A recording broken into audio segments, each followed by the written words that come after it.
Find your own place, Lucy. There's simply no room for you here anymore.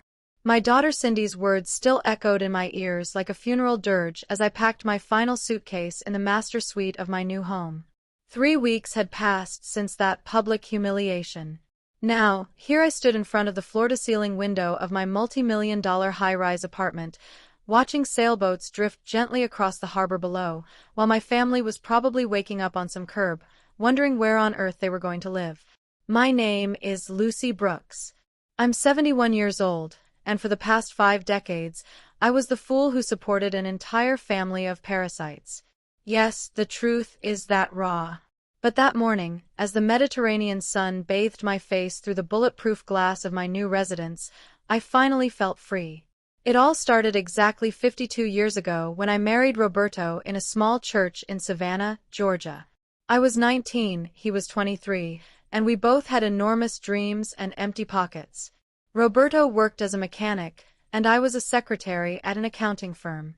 We lived in a 1-bedroom apartment that reeked of motor oil and burnt coffee, but we were happy, unbelievably happy. The first years were magical.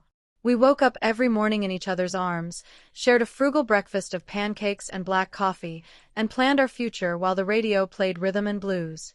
Roberto had rough hands but a gentle touch. When he stroked my hair at night, he promised he would someday buy me the most beautiful house in the world. "For my queen," he'd always say, kissing my forehead tenderly. Cindy arrived when I was 21. She was a perfect baby with large, curious eyes that seemed to understand everything. Roberto would hold her for hours, singing made-up songs about princesses and castles while I watched them from the kitchen, feeling like my heart could explode from so much happiness. Those golden moments when it was just the 3 of us against the world were the most beautiful of my life. Michael was born 3 years later, a quiet, smiling boy who completed our perfect little family. By then, Roberto had saved enough for the down payment on a modest house in the suburbs. I remember the day he drove me there with my eyes blindfolded. It was a simple 2-bedroom house with a small yard where pink azaleas grew and a lemon tree that bore fruit all year long. "It's ours, my love," he whispered in my ear as I wept with joy. "Our house, our home." Over the next 15 years, we built something beautiful together. Roberto expanded his auto repair shop, and I specialized in accounting, working for small businesses in the neighborhood. On Sundays, we would have barbecues in the backyard. Cindy and Michael would run among the plants chasing butterflies, and I felt like the luckiest woman in the universe. Roberto always said our house had something special, an energy that made everyone feel welcome. Perhaps that was my curse. When Cindy turned 16, the visitors started arriving. First was my sister Elaine, who had just gotten divorced and needed a temporary place to regroup. Roberto, with his generous heart, immediately fixed up the basement so she'd have her privacy. "Family is sacred," he would tell me, hugging me from behind while I washed dishes. "There will always be space for the people we love." Then came my brother-in-law Charles, Roberto's younger brother, who had lost his job and his apartment. We gave him the guest room, promising ourselves it would only be until he got back on his feet. But Charles had a special talent for finding excuses and postponing responsibility. 3 months turned into 6, 6 into 12, and before I knew it, we had a 30-year-old adult living rent-free under our roof. Roberto never complained. He was a man of unshakable principles, raised with the philosophy that helping family was a sacred duty. He worked 12 hours a day to keep up with our rising expenses. He would come home exhausted, but always with a smile, always asking me how my day had been. At night, when we finally lay down, he would hold my hand and say, "This is all temporary, my love. Soon, it'll be just us again." But Roberto didn't know that temporary had become permanent. When Cindy married George at 23, I naturally assumed they would move out on their own. George was a seemingly ambitious young man, a recent business school graduate with big plans and convincing speeches about the future. The wedding was beautiful, held in our backyard, decorated with white roses and gold ribbons. I remember Roberto dancing with me that night under the string lights, whispering that soon we'd have grandchildren running around the house. Just temporarily, Cindy told me a week after the honeymoon, carrying suitcases back to her old room. Until George finds the perfect job and we can save for our own place. George smiled, that smirk I would later learn to despise, that combination of arrogance and false humility that professional manipulators have perfected. Just temporarily became the mantra of my house for the next 30 years. George would find jobs, then lose them over differences of opinion with his bosses, and he always had a brilliant excuse for why the next one would be different. Meanwhile, Roberto and I continued to pay the mortgage, the utilities, the groceries, and the whims of a family that grew like weeds in the rainy season. Michael, my sweet and quiet baby, became a troublesome teenager who dropped out of community college after his second semester. "It's not for me, Mom," he told me one afternoon as I ironed his clothes. "I'd rather explore my creative options." His creative options included playing guitar until 3 in the morning, smoking weed in the backyard, and bringing home a different girlfriend every week, girlfriends who also ended up staying, temporarily, for dinner. Roberto worked more and more hours. His black hair began to show strands of silver, and the wrinkles around his eyes deepened, but he never lost that gentle smile I had fallen in love with on day one. At night, when we were finally alone in our bedroom, he would hug me and whisper, "This will pass, my love. The kids need time to find their way." But I was beginning to doubt if they ever would. The house filled with constant noise. George watched television at full volume in the main living room. Michael practiced guitar in the garage. Charles would come home drunk on weekends with noisy friends. And Elaine had appropriated the kitchen as her personal kingdom, filling the fridge with expensive organic food that only she was allowed to touch. My quiet, loving home had become a free-for-all boarding house for irresponsible adults. When Cindy got pregnant with Kelly, I thought she would finally have the motivation to become independent. Instead, she announced they would need to stay until the baby is older and it's safe to move. Kelly was born on a rainy Tuesday in April, and Roberto cried with happiness holding his first granddaughter. "Now we really need more space," he told me that night, mentally calculating how we could expand the house without getting into debt up to our necks. We built a second story with our retirement savings. The following years were a whirlwind of endless expenses. Kelly needed designer diapers, special formula, educational toys, and designer clothes that Cindy considered appropriate for her daughter. George had found work as a door-to-door insurance salesman, but his commissions varied wildly with the seasons, so Roberto and I continued to cover the majority of the family's expenses. Michael turned 30 without ever holding a job for more than 6 consecutive months. He always had revolutionary projects that required an initial investment, a rock band that would record the album of the century, an organic food business that would change the industry, a YouTube channel that would turn him into a millionaire influencer. Roberto, with his generous heart, always found a way to support these impossible dreams with money we didn't have. When Roberto died of a sudden heart attack at 58, my world completely fell apart. He was in his repair shop working on a truck engine when he just collapsed. The paramedics said it had been instantaneous, that he hadn't suffered, but that didn't ease the black hole that had opened in my chest. My life partner, my accomplice in dreams, my safe harbor was gone forever. The funeral was crowded. Roberto was loved by the whole neighborhood, respected for his honesty and generosity. For 3 days, the house was filled with flowers, food, and crying people. But when everyone left, when the silence returned, I realized something terrible. I was the only one who truly missed him. For my family, Roberto had been the convenient provider, the good-natured uncle who always said yes, but not the emotional pillar he had been for me. Cindy hugged me at the cemetery and said, "Don't worry, Mom. We'll take care of you." At that moment, I thought she meant emotional support, companionship, affection. I didn't understand what she really meant. "Now you are the only one responsible for supporting us all." Roberto's inheritance included the house, which was completely paid off, a modest savings account, and the repair shop. I sold the business because I didn't have the know-how to run it, but with that money, I was able to keep the family afloat while I processed my grief. For months, I walked around the house like a ghost, cooking out of inertia, doing laundry out of habit, existing without truly living. Michael took advantage of my vulnerable state. "Mom, I need money to set up a recording studio." Dad had promised to help me when he had the resources. It was a lie. Roberto was always careful with finances and would never have approved such an expense. But I, drowning in sadness and guilt, gave him $20,000 from the savings. The studio turned out to be used equipment that he resold 6 months later to pay off gambling debts he had been hiding. George also had plans to honor Roberto's memory.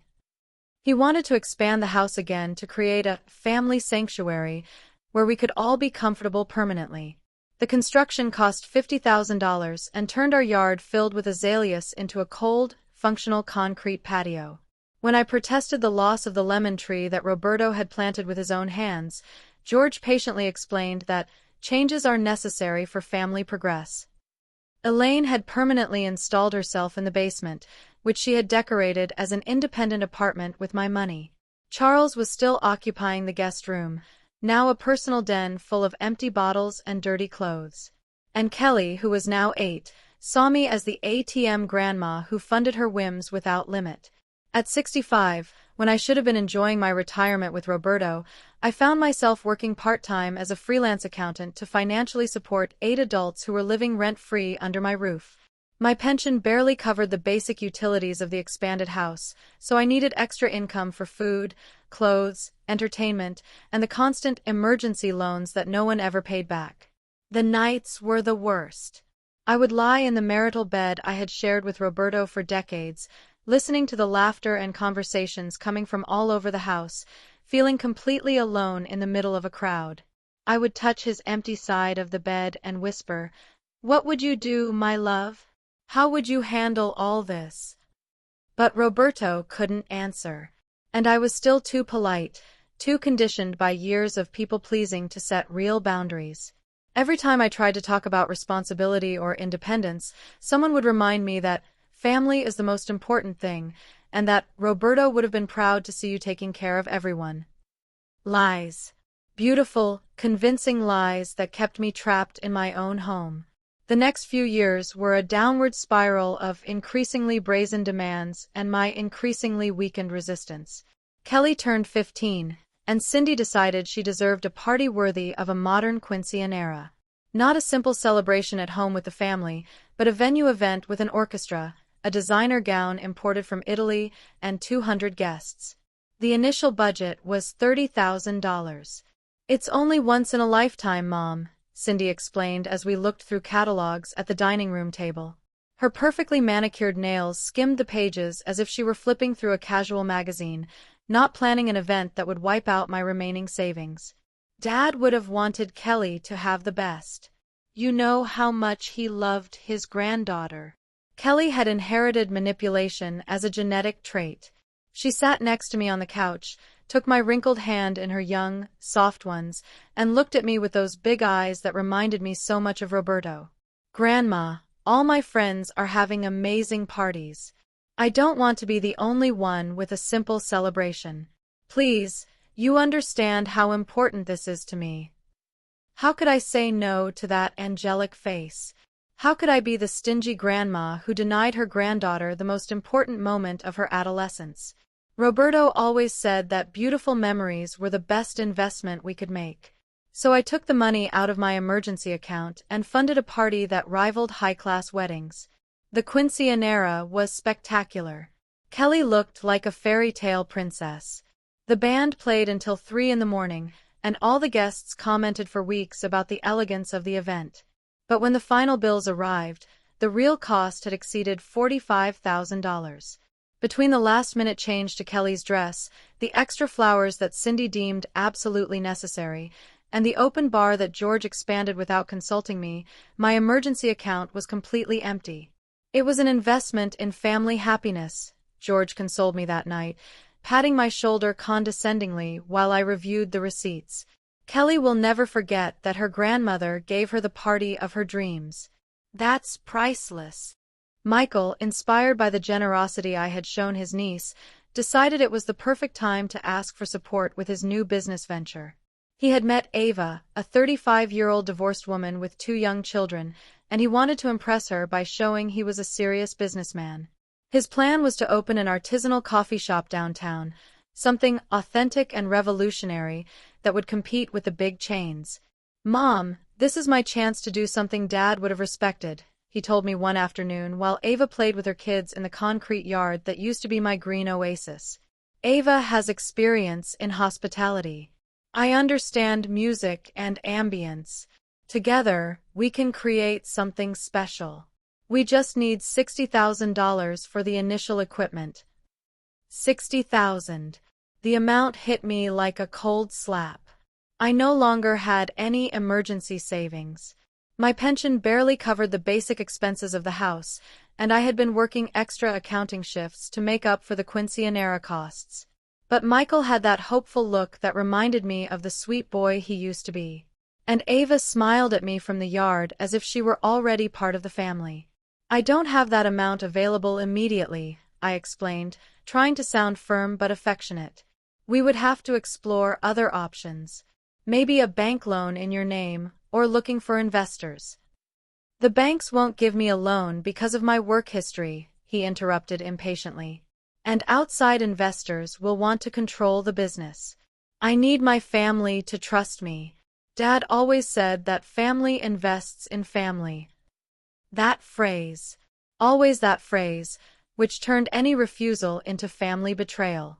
Roberto had been generous, yes, but also responsible and practical.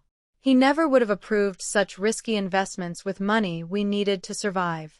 But I was tired of being seen as the stingy villain, tired of disappointing my children, tired of carrying all the difficult decisions alone. I mortgaged the house. The bank approved an $80,000 loan using the property as collateral. It was a desperate and dangerous decision, but I justified it by telling myself the coffee shop would be a success, that Michael had finally found his calling, that Ava would provide the stability he needed. With $60,000, I funded my son's business, and the remaining $20,000 I kept as a new emergency fund. The Bohemian Soul coffee shop opened with great fanfare 6 months later. Michael had decorated the place with vintage musical instruments, black and white photos of famous musicians, and rustic wooden tables that had cost a fortune. Ava managed the kitchen with professional efficiency, preparing artisan pastries and gourmet coffee drinks. For the first few weeks, the place was full of curious customers, and the atmosphere was promising. But Michael was still Michael. Instead of focusing on business management, he obsessed over turning the coffee shop into a late-night music venue. He hired local bands, installed a professional sound system, and began offering open mic nights that went on until the early morning. The neighbors complained about the noise. The morning clientele stopped coming because of the dive bar atmosphere, and operating costs skyrocketed without a proportional increase in sales. Ava tried to keep things balanced, but Michael wouldn't listen to advice. He was living out his fantasy of being a rock star entrepreneur, funding his ego with my mortgaged money. When she suggested practical changes to improve profitability, he accused her of not believing in his artistic vision. When I tried to talk about numbers and cash flow, he told me I didn't understand the creative nature of modern entrepreneurship. A year and a half later, the Bohemian Soul closed for good. Debts to suppliers exceeded $30,000. The equipment was repossessed to pay part of the commitments, and Michael fell into a deep depression that kept him locked in his room for 3 months. Ava, understandably, ended the relationship and moved with her children to another city. I was left with an $80,000 mortgage on a house that no longer felt like a home, surrounded by adults who saw me as their personal ATM but disappeared when I needed emotional support. The loan payments consumed most of my pension, forcing me to work full-time at 68 to keep the family's economy afloat. Charles had lost another job and had started drinking more systematically. He would come home at all hours, make noise in the kitchen, leave empty bottles all over the house, and when I tried to talk to him about his behavior, he would respond that he was going through a difficult phase and needed family understanding. Elaine always defended him, arguing that men process pain differently and that I should be more patient. George had decided he deserved a home office now that insurance sales had become mostly digital. He converted the garage into a personal office, installing air conditioning, high-speed internet, and ergonomic furniture that I funded without knowing exactly what it was for. He spent hours locked in there, supposedly working, but I suspected he was mostly watching online sports and browsing social media. Cindy had developed a passion for beauty treatments and compulsive shopping. Every week she would come home with bags of new clothes, Japanese skincare products, or designer accessories that were on an irresistible sale. When I mentioned that family expenses were out of control, she would remind me that she worked hard raising Kelly and deserved small treats that improved her self-esteem. Kelly, now 17, had inherited her parents' sense of entitlement, multiplied by the generational arrogance of modern teenagers. She wanted the latest iPhone, exclusive brand clothes, trips with friends to trendy beaches, and private driving lessons with a car included for practice. Every refusal of mine was met with drama worthy of a soap opera and refined emotional manipulation. "Grandma, all my friends have these things," she'd say with perfectly calculated tears. "I don't understand why our family has to be different. My classmates are going to think we're poor." Poor. The irony hit me like a hammer to the chest. I was poor, working like a slave at 69 to maintain the lifestyle of 8 people who had never contributed financially to the household. But they lived like the well-off middle class, assuming my ability to generate money was unlimited and that my obligation to provide was eternal. The night of my 70th birthday, no one remembered. I sat in the kitchen until 2 in the morning, looking at the small cake I had bought for myself, listening to laughter coming from the basement where Elaine was watching movies with the volume up high, and the shouts of George celebrating some sports game in his garage office. The house was full of life, but I felt completely invisible. Roberto would have remembered. Roberto would have woken up singing happy birthday to me. He would have filled the breakfast table with flowers from the garden that no longer existed. He would have organized a family dinner where I was the center of attention for one night. But Roberto had been dead for 12 years, and I had allowed his absence to become my slavery to people who didn't even notice my existence. The next day, Cindy finally realized her oversight when she saw the half-eaten cake in the fridge. "Oh, Mom. Yesterday was your birthday. How terrible of me." She hugged me with that exaggerated enthusiasm she used to cover up her negligence. "I'll make it up to you, I promise. This weekend I'll take you out to lunch somewhere nice." But the weekend came and she had plans with her friends. "Mom, something unexpected came up. Lunch will be next week for sure." Next week turned into next month, and next month vanished into oblivion, like all of her empty promises. Michael was wallowing in his post-coffee shop depression, subtly blaming me for not having believed in his business vision enough. According to him, my negativity had brought bad energy to the business. Kelly needed urgent money for a school trip to Europe that cost $5,000, and George had decided he deserved a vacation to recover from work stress that never seemed to generate proportional income. At 70, I was working 12 hours a day as a freelance accountant, accepting any client who could pay for my services. My arthritic fingers ached after hours in front of the keyboard. My back ached from bad posture, and my eyes tired from reviewing numbers late into the night. But I had no other choice. The mortgage was still running, the utilities for the expanded house were astronomical, and 8 adults were completely dependent on my income. One December afternoon, while organizing invoices at my small desk, I found an envelope that had arrived days earlier but that no one had given me. It was from a prestigious real estate firm asking for permission to appraise properties in our area because they had received inquiries from interested investors. Urban development had reached our neighborhood, and houses like mine had significantly appreciated in value. I called the number on the letter, more out of curiosity than any real intention of selling. The agent, an enthusiastic young man named Oscar, offered to come over that same week to do a free appraisal. "Miss Brooks, the real estate market in your area is experiencing an impressive boom. Similar properties to yours are selling for figures that would surprise you." Oscar arrived on a Tuesday morning when everyone else was out of the house doing their daily activities. He was a man in his mid-30s, impeccably dressed with that professional energy that inspired confidence. He walked through the property with an expert eye, taking photos, measuring spaces, and evaluating the construction and improvements we had made over the years. "Ma'am, this is an exceptional property," he told me while jotting down figures on his tablet. "The location is privileged, the construction is in excellent condition, and the lot size is ideal for developers looking for luxury residential projects. Conservatively, I would estimate the market value at $800,000. If we find the right buyer, we could even get up to $900,000. My legs trembled. $900,000. After paying off the pending mortgage, I would have more than $800,000 free and clear. It was a fortune I never imagined I'd own, enough money to buy a comfortable apartment for myself and live the rest of my years with dignity without working like a slave. How long would it take to sell if I decided to? I asked, trying to sound casual while my heart raced. In the current market, with a property of these characteristics, I would say 2 months at most, maybe less if we accept the first serious offer we receive. Oscar handed me his card with a professional smile. "Think about it calmly, Miss Brooks.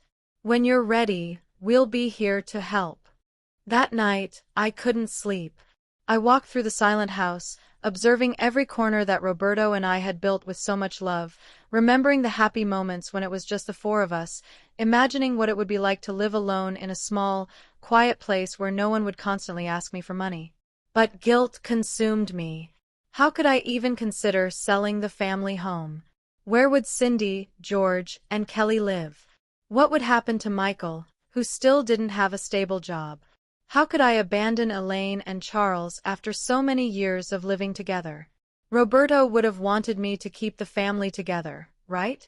Over the next few weeks, I kept the secret of the real estate appraisal as if it were radioactive material. I continued working my exhausting shifts, paying astronomical bills, funding others' whims. But now I had a seed of hope growing in my chest. For the first time in decades, a possible way out of my golden prison existed.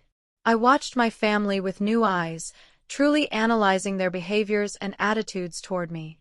Cindy only spoke to me when she needed money or favors. George treated me with paternalistic condescension, as if I were a confused old lady who needed his masculine guidance to make decisions. Kelly saw me exclusively as a source of funding for her teenage cravings. Michael had perfected the art of making me feel guilty for not sufficiently supporting his impossible dreams. Elaine and Charles had become so comfortable in their roles as permanent guests that they had stopped pretending their stay was temporary. Charles brought drunk friends over on weekends, turning the basement into his personal bar. And when I protested the noise or the mess, he would remind me that Roberto would never have been so intolerant with family. One January afternoon, while washing a mountain of dishes that none of them had done, I realized something devastating. I wasn't a part of this family. I was their domestic servant, their personal bank, their convenient solution to all their economic problems. But I wasn't loved, respected, or valued as a person. When they talked about family, they were referring to an exclusive club for which I paid the membership fees, but I didn't get to enjoy the benefits. That night, I called Oscar. "I want a second appraisal," I said, surprised by the firmness of my own voice. "And I want to know all my options if I decide to sell." Oscar came back 2 days later with a colleague specializing in high-value properties. The second appraisal confirmed the first. My house was worth between $850,000 and $900,000, depending on how quickly I wanted to sell and what type of buyer we found. "Miss Brooks, I have to be honest with you," Oscar told me as we reviewed the numbers in my kitchen. "I already have 3 potential clients who have seen the photos of your property and are very interested. One of them is a real estate developer who would pay cash, a transaction that could close in 30 days at most. Another is a young family looking for exactly this type of house in this area. The third is an investor who wants to convert properties like this into luxury rental projects. 30 days. In 1 month, I could have $900,000 in my bank account and the freedom to decide exactly how I wanted to live the rest of my life. The temptation was overwhelming, but I still hadn't found the courage to make the final decision. That courage came a week later during the most humiliating family dinner of my existence. It was a Sunday in February, and I had prepared chicken and dumplings, as I had every weekend for as long as I could remember. The aroma filled the expanded house, and for a moment I felt nostalgic, remembering when Roberto would sit at the head of the table, blessing the food and asking each person about their week. Now the table was full of adults who chewed in silence, checking their cell phones, completely disconnected from each other and from me. Cindy scrolled through Instagram, occasionally showing George photos of exotic trips her friends were taking. Kelly texted while she ate, completely ignoring any attempt at conversation. Michael had come down from his room just to eat, with greasy hair and the same t-shirt he had been wearing for 3 days. "Mom, do you have plans for next weekend?" Cindy asked me without looking up from her screen. Her tone was casual, but I recognized that particular inflection that meant she needed something. "It depends on what you need," I replied, serving more dumplings onto Charles's plate, who was already on his third portion without having said a single word of thanks. "It's just that Kelly wants to go to a spa with her friends to celebrate finishing exams. You know, something relaxing before classes start again." Cindy finally looked at me with that manipulative smile she had perfected since she was a teenager. The complete package costs $2,500, but it includes massages, facials, manicures, pedicures, and they get to stay overnight at a beautiful resort. $2,500 for a teenage whim. While I was working double shifts to pay the mortgage I had taken out to fund Michael's failed dreams, my granddaughter wanted to spend the equivalent of 3 months of utilities on beauty treatments. "Cindy, that amount is excessive for an exam celebration," I told her, trying to maintain a calm tone. "Maybe we could find something more economical, or Kelly could save part of the money by working part-time." "Working?" Kelly interrupted with teenage indignation. "Grandma, I'm in my senior year of high school. I don't have time to work. Besides, all my friends are going to this specific spa. I can't be the only one who doesn't go." George decided to support his daughter with his characteristic paternal wisdom. "Lucy, young people nowadays need experiences that build their self-esteem and social confidence. Kelly has worked very hard in school. She deserves this reward. Besides, $2,500 isn't that much money considering everything the package includes." "Isn't that much money?" The words hit me like an icy slap. For a man who hadn't contributed financially to the household in years, who lived rent-free under my roof, who used my electricity for his personal office, $2,500 wasn't that much money. For me, it represented weeks of exhausting work at 70. "I don't have that amount available immediately," I explained, feeling the temperature of the room start to change. "The house expenses have been very high lately, and I need to keep some money for emergencies." "Mom, you always have excuses when it comes to giving us something nice," Cindy interrupted with a victim's tone. "Kelly never asks for anything extravagant. This is a special opportunity for her to make beautiful memories with her friends before graduation." Michael lifted his head for the first time during dinner, apparently inspired by the conversation about money. "Speaking of special opportunities, Mom, I have an incredible business proposal that could solve all of our financial problems permanently." My heart skipped a beat. Another business opportunity from Michael meant another financial catastrophe that I would have to bail out with money I didn't have. "A friend of mine is starting a digital marketing company. He says if I invest $50,000 as an initial partner, I can get my investment back in 6 months and then generate passive income for life." His eyes shone with that desperate hope that always preceded his business failures. "It's the perfect time to get in, Mom. Digital companies are the future." After the coffee shop debacle, after years of loans never paid back, after mortgaging the house to fund his impossible dreams, Michael wanted another $50,000 for another business adventure doomed to fail. "Michael, I don't have $50,000, I said with growing firmness. "And even if I did, I wouldn't be willing to invest in another project without a serious business plan, without guarantees, without—" "There it is again," he interrupted with frustration. "Always with the negativity. always doubting my abilities. Dad would have understood that sometimes you have to take risks to progress. The mention of Roberto as a justification for his irresponsibility ignited something inside me. Roberto had been generous, but also prudent. Hard-working, but realistic. He never would have thrown good money after bad in dubious schemes. "Don't involve your father in this," I said, my voice trembling with contained rage.